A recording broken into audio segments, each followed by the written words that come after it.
Good afternoon, folks. This is ICT with a daily market recap for September 7th, 2016. All right, we had the dollar index. We had mapped out a range in which the void on this big run down may have wanted to close into it. It only came up and hit the bottom of it. You can notice the bottom of this range that we identified, which is the void here.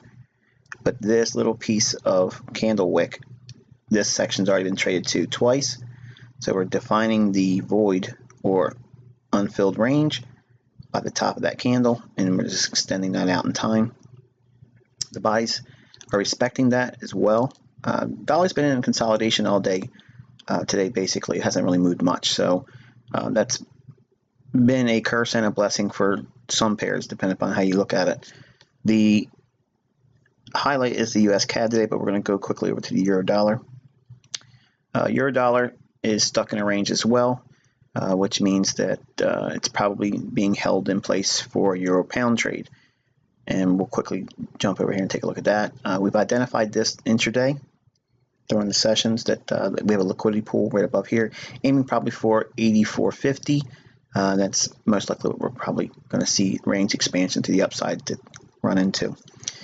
If euro dollar is in a consolidation as we're seeing here, that means it'll probably be released after euro pound gets its objective at that 84.50 level. And if euro pound's rallying with consolidation seen in euro dollar, that means we're going to see weakness in pound, and that's what we're looking for today. After some of the New York session had traded a little bit, I was hoping that it would give me a buy signal in here. I wanted to see a bounce off the bullish order block here after the void was closed in, with this range dropping down.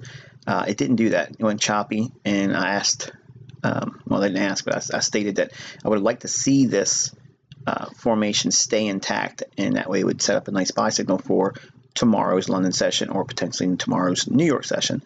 But as you see, it broke down. We had this 133.45 level identified intraday before the drop down. I was suggesting that the market would probably sweep below these lows in here.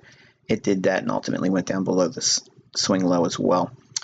There's a lot of stops resting below here.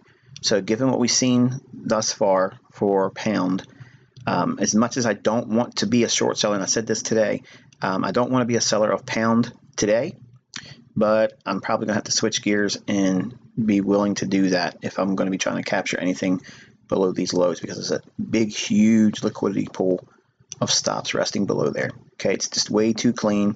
If it's coming all the way down this far, it's not likely it's going to leave this unprobed. So we will be looking for further weakness in the pound dollar and potentially more consolidation for euro pound, and that would again give the green light for the market to run up here on the euro pound. But we'll see. The highlight of the day was our US CAD call. We were looking for a turtle soup to come below these lows here. We mapped this out intraday. You can see that on the live sessions. The recordings are just above the one you just clicked on for this. The market did in fact run up on the rate decision. And again, real quick, I don't ask what the data is. I just know that there's going to be a high impact news event, and I know there's probably going to be a run on liquidity.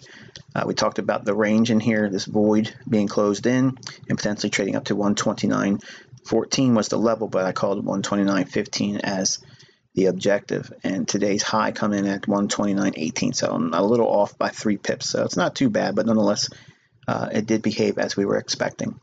Stops still exist above these equal highs in the form of buy stops, and we do also have a swing high here to contend with, but it's going to run that. It's going to run these buy stops as well. And that may be what we see tomorrow or going into London for tonight.